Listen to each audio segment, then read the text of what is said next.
அதே போல இன்று நம் வெற்றி தலைவரின் ஆணைப்படி மதுரை மண்ணில் தமிழக வெற்றி கழகத்தின் 2ஆம் மாநாட்டில் நிற்கிறோம்.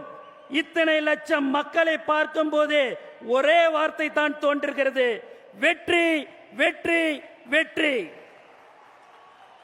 ஆம், இந்த மதுரை மாநாடும் மாபெரும் வெற்றி அடைந்துள்ளது. சில நல்லவர்கள் ஒரு கேள்வி கேட்டார்கள், வட தமிழ்நாட்டில் கூட்டம் வந்தது, தென் தமிழ்நாட்டில் கூட்டம் வருமா என்றார்கள். நான் திருப்பி கேட்டேன், தம்பிகளா, வருவது யாரு தெரியுமா? தாய்மார்களின் செல்ல பிள்ளை தெரியுமா? தமிழ்நாடு அதிரும் தெரியுமா? ஊருக்கு ஊரு, வீதிக்கு வீதி, வீட்டுக்கு வீடு வெற்றி தலைவரின் கொள்கை கூட்டம் தான்.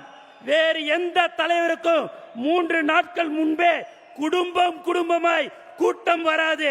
தலைவா, உங்களுக்கு மட்டும்தான்